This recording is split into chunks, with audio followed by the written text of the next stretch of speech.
Et je suis aussi heureux d'être parmi vous pour répondre à vos questions qui sont très très intéressantes. Merci. Si Abdallah, vous voulez commencer. Donc pour parler de la foi, l'histoire de la foi, moi je suis croyant et pour moi la foi c'est une recherche personnelle, c'est un choix personnel de chaque être humain. Dieu a créé les anges et il ne leur a pas donné le choix.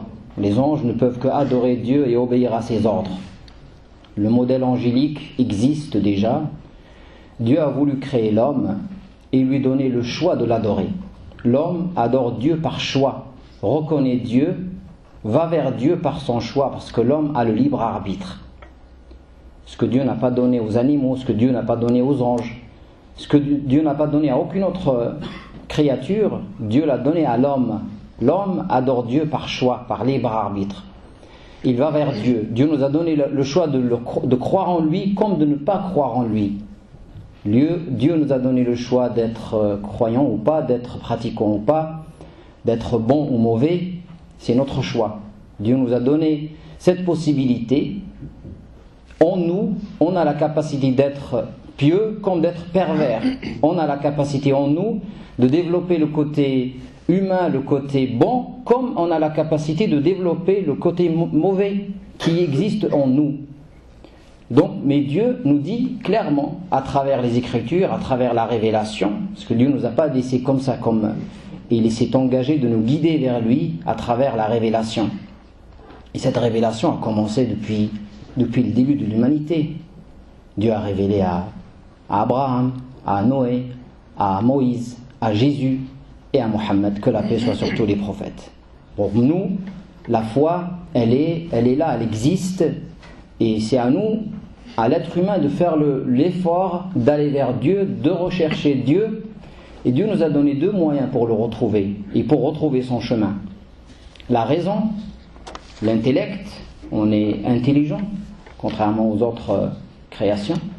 On est intelligent. La lumière de la raison, elle doit être éclairée aussi par... La raison, c'est comme les yeux, par exemple. Et la révélation, c'est comme la lumière. Les yeux peuvent fonctionner très bien, mais dans l'obscurité, ils ne peuvent pas fonctionner. Ils ne servent à rien. Aussi, la lumière ne sert à rien à un aveugle. C'est pour ça que les deux lumières, les deux moyens vont nous permettre de retrouver Dieu, de retrouver son chemin. La raison, avec la raison, je peux déduire beaucoup de choses sur Dieu. Je sais qu'il existe, je sais qu'il est bon, je sais qu'il est parfait. Et la lumière de la révélation vient aussi me donner d'autres attributs de Dieu. Comment il est Dieu? Je ne connaîtrai jamais l'essence divine. Personne ne peut accéder à Dieu comment il est. C'est pas possible. C'est pas dans nos facultés, nos moyens. Dieu il nous a créés d'une manière où, aujourd'hui, on peut le reconnaître à travers sa création, mais on ne peut jamais accéder à l'être divin. Comment il est, ce n'est pas possible dans la conception musulmane. Bien sûr, après la mort et après la résurrection, on verra Dieu et on accédera directement par nos sens à Dieu. Voilà ma réponse à cette question. Merci Abdallah, merci beaucoup. Merci. Vous pouvez écouter l'imam Abdallah peut-être. Merci. Pour celui-là, il résonne moins. D'accord. D'abord, faut l'allumer peut-être. D'abord, donc pour la, je trouve que c'est donc d'abord pour répondre un peu aux questions qui ont été posées tout à l'heure concernant la foi. Moi, je me sens musulman et je le deviens chaque jour, chaque instant. C'est un choix pour moi d'être musulman. Je réfléchis à chaque fois et je me retrouve complètement dans cette religion. J'aurais pu changer de religion quand vous avez... Mais ma religion me donne la quiétude, la sérénité. Elle répond à toutes mes questions, à toutes les questions que je me pose. Je trouve tout ça cohérent, tellement cohérent que peut-être aucune autre religion ne me donnerait autant de réponses claires et précises, ne me motiverait vraiment pour la vie, pour s'engager, que celle que j'ai choisie. Je ne critique aucune autre religion, toutes les religions proviennent de Dieu, mais moi c'est cette religion, c'est celle-ci que j'ai choisie, que je choisis chaque jour. Chaque matin quand je me lève, je donne un engagement en quelque sorte à Dieu pour suivre son chemin et pour vivre et mourir musulman. Voilà, donc ça c'est la première. Je me sens, je le dis tout le temps, ça peut choquer certains, moi je me sens un peu juif, un peu chrétien et beaucoup musulman. Pourquoi? Parce que moi j'aime Moïse, j'aime Abraham. Pour moi ce sont des prophètes que Dieu a envoyés, c'est des gens parfaits. Je les aime, je suis leur modèle. Pour moi, ils sont des gens qui ont donné de leur vie pour guider les gens. C'était des exemples à suivre. J'aime Moïse, je crois en Moïse, je crois en tout ce qu'a fait Moïse comme miracle et l'engagement que Moïse avait par rapport à Dieu. J'aime Jésus, j'aime Marie. Je considère que Marie est une femme chaste qui n'a jamais commis l'adultère et qui est choisi par Dieu pour donner naissance à un être qui est extraordinaire aussi. J'aime Jésus. Je crois que Jésus est né d'une manière miraculeuse, que Jésus est venu apporter la bonne nouvelle pour l'humanité, et je l'aime énormément. Certes, je crois que Jésus est un être humain comme les autres, malgré sa naissance miraculeuse, mais je l'aime, je le respecte, je le prends comme modèle. Mais aussi, j'aime Mohammed, que la paix soit sur lui et sur tous les prophètes, le dernier messager de Dieu, le dernier prophète, que Dieu a envoyé aussi pour toute l'humanité. L'islam s'inscrit complètement dans la continuité des autres messages. Dieu n'a jamais changé d'avis. La foi ne change jamais. La loi change d'une religion à une autre. La loi change, elle peut changer. D'ailleurs, la loi doit s'adapter à l'évolution de l'humanité. L'islam d'il y a 14 siècles ne peut jamais être l'islam d'aujourd'hui. Il faut le lire autrement. Le texte doit être lu à la lumière du contexte. C'est tout à fait logique, c'est tout à fait normal. Puisque l'humanité change, évolue, la religion qui est universelle doit être aussi adaptable et aussi flexible pour s'adapter à la nature de l'être humain, au changement et à l'évolution de l'être humain. Donc pour répondre à la question de conviction religieuse, oui, je m'inscris complètement dans la continuité du message divin. Je considère que la foi, depuis Adam jusqu'à la fin des temps, est la même. Elle ne change pas. Certes, la loi change, mais la foi ne change pas.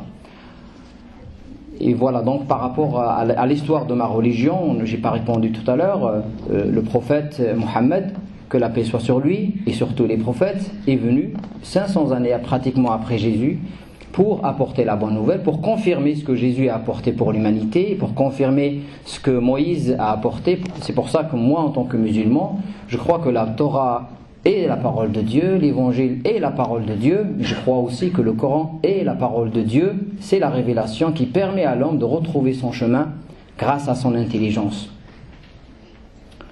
Voilà, donc pour les rites, pour les musulmans, il y a 5 piliers. Les 5 piliers qui sont à la base de la pratique musulmane. La foi musulmane est basée sur 6 piliers, je les dis rapidement. La foi en Dieu. Les 6 piliers de la foi. En quoi croit un musulman? La foi en Dieu l'unique, le créateur de l'univers, le seul qui mérite d'être adoré. La foi aux anges. Je crois aux anges, des belles créatures que Dieu a créées de lumière. Je crois en toutes les révélations. Je crois en tous les prophètes et messagers. Je crois au jour du jugement dernier et je crois au destin, qu'il soit bon ou mauvais. Que dans ma vie, il y a des choses que je choisis et des choses que je subis, qui proviennent de Dieu. Et le jour du jugement dernier, Dieu ne me demandera aucune question sur ce qu'il m'a fait subir. La naissance, personne parmi nous a choisi ses parents, ni le lieu de sa naissance, ni l'endroit de sa naissance, ni la couleur de sa peau. Personne.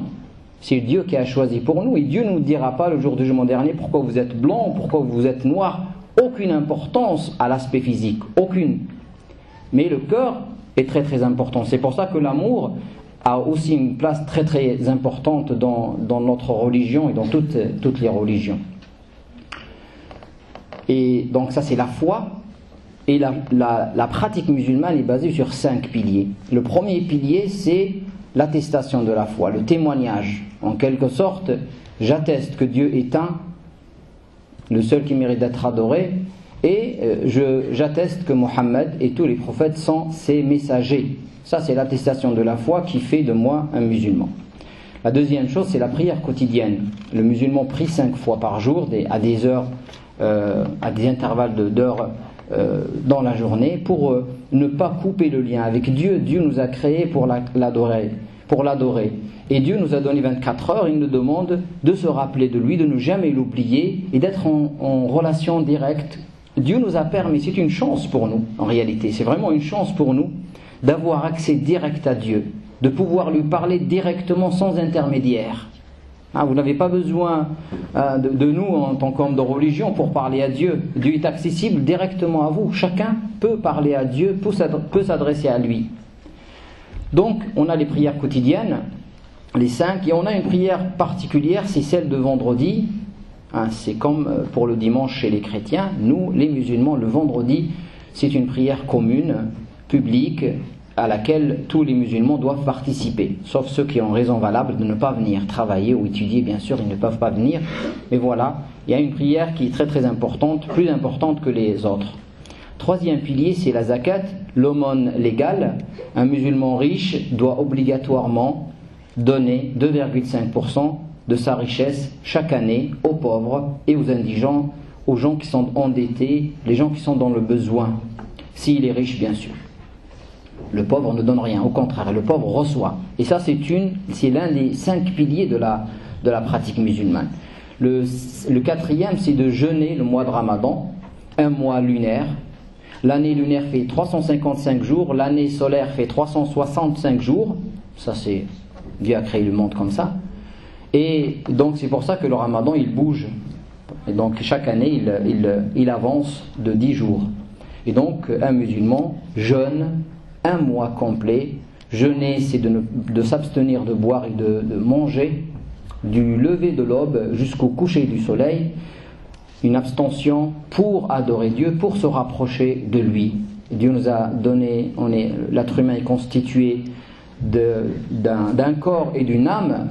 Comme le corps a besoin de nourriture, si on ne mange pas, on est faible, l'âme aussi a besoin de nourriture. Et Dieu a voulu nous rappeler par le jeûne que notre âme devient plus sensible quand on jeûne, l'âme a besoin aussi de nourriture. Quand le corps est privé de nourriture, l'âme ressent le besoin aussi de cette nourriture spirituelle. Et le dernier pilier de la pratique musulmane, c'est le pèlerinage de la Mecque. Chaque musulman qui a les moyens, bien sûr ceux qui sont malades, ceux qui ne peuvent pas faire une action, ils sont dispensés de cette action. Celui qui est malade ne jeûne pas, bien sûr. La femme enceinte, elle jeûne pas. La femme qui vient d'accoucher, elle jeûne pas, ainsi de suite. Donc il y a toujours des adaptations pour des situations particulières. Mais généralement, voilà ce que les musulmans font. Le pèlerinage de la Mecque, pour celui qui a les moyens physiques et financiers, d'aller au moins une fois à la Mecque, à cet endroit où est né le prophète de l'islam, où Abraham et Ismaël ont construit la maison sacrée de Dieu, une maison qui symbolise le monothéisme, qui symbolise l'unicité de Dieu. Et les musulmans font ce pèlerinage au moins une fois dans leur vie. Voilà les 5 piliers, voilà les rites. Pour les rites de la vie d'une manière générale, et bien sûr, peut-être tarder un peu, il y a la naissance. Il y a des rites aussi que les musulmans font pour la naissance. Il y a le mariage qui est très très recommandé dans la religion musulmane pour tout le monde. L'islam incite au mariage, il incite les jeunes à se marier et à avoir des enfants pour la continuité de la vie. Des enfants qu'il faut prendre en charge et qu'il faut aimer comme nos parents nous ont aimés, à qui il faut transmettre le message. Et il y a aussi la mort. La mort fait partie de la vie. La mort pour nous, on doit s'en rappeler chaque jour pour se préparer à la rencontre de Dieu. Voilà. Quelques mots peut-être sur votre rôle d'imam. Excusez-moi. En tant qu'imam, je dirige la prière de vendredi, donc c'est moi qui fais le prêche. Donc il y a les musulmans qui viennent pour assister au vendredi, donc il y a énormément de jeunes. Donc moi je fais le prêche en arabe et en français. Et je dirige la prière je dirige uniquement, chacun prie Dieu, mais les gens suivent l'imam dans les actions. Ils font les mêmes gestes au même moment. Et le discours est très très important parce que je choisis moi-même mon discours selon les événements, selon ce qui se passe dans le monde ou en France, pour apporter, j'insiste beaucoup sur la morale et l'éthique et le comportement. Aussi je participe au mariage, c'est moi qui marie les gens. Il y a beaucoup de mariages et donc je fais toujours les mariages et j'accompagne les gens d'une manière générale pour les moments douloureux comme pour les moments du bonheur. J'essaye de réconcilier les couples quand il y a des petits problèmes de couple, j'interviens pour aider les gens et aussi je publie beaucoup sur internet, j'ai un compte Facebook et j'ai un Twitter aussi et j'essaye d'aider les jeunes pour retrouver un équilibre dans leur personnalité. On est musulman à 100% et on est français à 100% et personne ne vient nous faire choisir entre notre francité et notre islam. Moi je suis musulman et français, j'ai pas à choisir. Comme vous ou certains parmi vous sont chrétiens et français, il n'y en a pas à choisir. On n'a pas à choisir. Ou juifs et français. Donc, et les jeunes, parfois on les met devant cette réalité et ils sont perturbés parce que ils ne connaissent pas leurs origines, ils ne connaissent pas leur religion aussi. Beaucoup de jeunes ne connaissent pas leur religion et j'essaye de leur apporter, de leur dire que l'islam leur permet de vivre en France et de vivre équilibré, d'avoir une identité et aussi d'être complètement citoyen de ce pays sans se poser trop de questions. Très bien. Je voudrais juste me rattraper un tout petit peu pour parler de la femme dans la religion musulmane. Pour nous, musulmans, la femme a une place très très importante. Elle est indépendante intellectuellement, financièrement, elle a le droit à la propriété, elle est complètement considérée comme une personne à part entière depuis 14 siècles. Et même avant, bien sûr, d'autres religions lui ont donné sa place. C'est vrai que l'histoire a fait que dans certaines situations, cette liberté n'a pas pu être, la femme n'a pas pu accéder à cette liberté, mais par exemple pour nous musulmans, le prophète nous dit que le paradis est sous les pieds des mamans. C'est-à-dire que si on obéit à sa maman et on traite bien sa maman, on est amené on accède au paradis facilement. La femme c'est la sœur, la femme c'est l'épouse qu'il faut aimer, il faut protéger, il faut s'entraider pour le bien. C'est la quiétude, c'est la sérénité dans un couple. Donc la femme a toute sa place dans la religion musulmane. Il faut juste se dire qu'elle est la sœur de l'homme, tout simplement. Il y a aucune... L'âme n'a pas de sexe. L'âme de l'être humain, l'âme c'est l'âme. On n'est pas... mais c'est le corps qui donne telle ou telle orientation de genre. C'est pour ça qu'il n'y a aucune différence. On est tous responsables du bien dans cette société. Après, pour l'islam, je voudrais juste rebondir un tout petit peu. L'islam, c'est pas la religion des Arabes. Vous savez combien il y a de pourcents d'Arabes musulmans dans le monde? Combien les Arabes par rapport à 100% de musulmans? Les Arabes sont 20% des musulmans dans le monde. La majorité des musulmans dans le monde sont des Turcs, des Iraniens, des Indonésiens, des Asiatiques, des Africains qui ne sont pas Arabes. Les Arabes sont 20% des musulmans dans le monde. Juste pour information et confirmer ce qui vient d'être dit par Michael. Pour le vivre ensemble est une nécessité. Dieu nous a créés, il nous a donné le choix de l'adorer comme de ne pas l'adorer, de croire en lui comme de ne pas croire en lui, et de choisir la manière avec laquelle on croit en lui et on pratique. Si Dieu l'avait voulu, nous dit le Coran, si Dieu l'avait voulu, il aurait fait de vous tous une seule communauté, mais il a voulu vous éprouver par le don de la diversité. Le Coran nous dit que la diversité c'est un don, c'est un choix divin. Certes, Dieu, pour moi musulman, Dieu me dit adore-moi de cette manière-là, reconnais-moi de cette manière-là, ce qui est écrit dans le Coran. Bien sûr, moi c'est ce que je crois. Mais j'admets, j'accepte que d'autres personnes font un autre choix. C'est leur liberté. Et le vivre ensemble n'a pas de sens que quand on est différent. Quand chacun a un chemin, a choisi un chemin et qui n'est pas le mien, que je dois bien sûr, entre guillemets, tolérer. Mais tolérer, c'est pas le mot. On ne se tolère pas. On s'accepte mutuellement, on se respecte mutuellement, quel que soit le choix de l'autre. Et moi, j'ai vraiment un message à vous faire passer, c'est qu'on est certainement différents. On est différents. Et chacun de nous a fait des choix dans sa vie. Et ces choix-là doivent être respectés par les autres. Parce que les gens qui sont contre les vivre ensemble, contre le bien d'une manière générale pour l'humanité, ils vont nous induire dans le conflit. Et Dieu nous dit: ô homme, nous vous avons créé d'un mâle et d'une femelle, nous avons fait de vous des tribus et des peuples, afin que vous vous entreconnaissiez. Afin que vous vous entreconnaissiez. Dieu nous dit, la création a comme objectif l'interconnaissance, aller vers l'autre, reconnaître l'autre. L'homme est l'ennemi de ce qu'il ignore.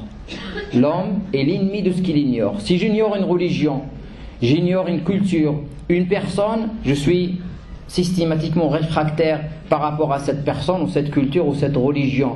Mais si je casse les murs et je construis des ponts, je vais vers les autres. C'est pour ça que vous allez trouver les gens qui voyagent beaucoup, qui vont dans beaucoup de pays, qui sont ouverts et ils ont un esprit constructif.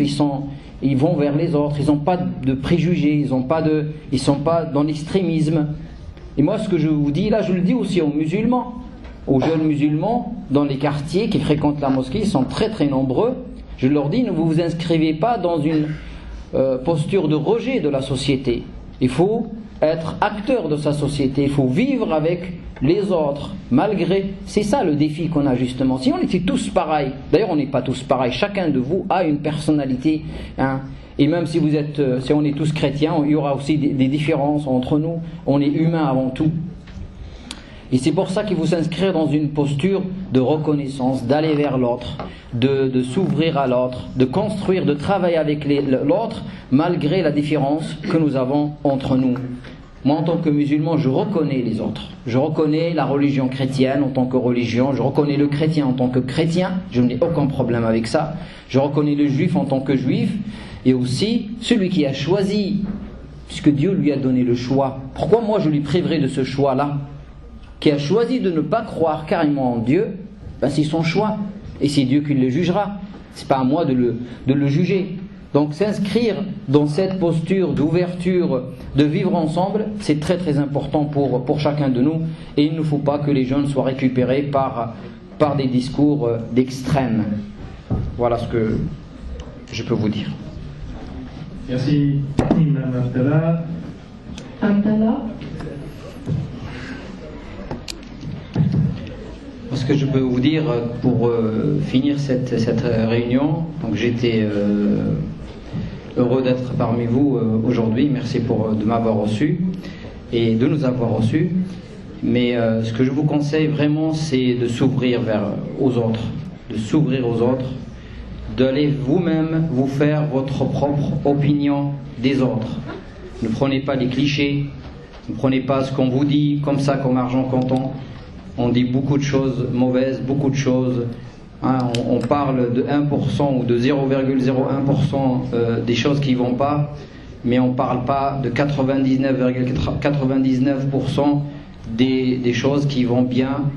Donc allez faire vous-même votre idée, cherchez, il faut s'ouvrir, il faut, et quel que soit le choix de religion ou de non-religion, les choix que vous avez, restez ouverts et donnez la considération aux autres.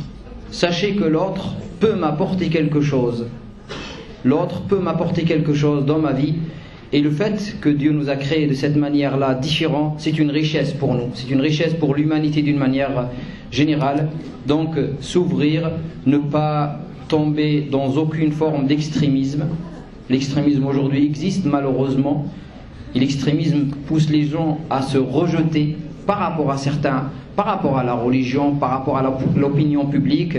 Donc ne tombez pas dans l'extrémisme, restez sur le droit chemin, sur le juste milieu, quel que soit votre choix politique et religieux. Voilà ce que je peux vous dire pour finir. Merci Abdallah.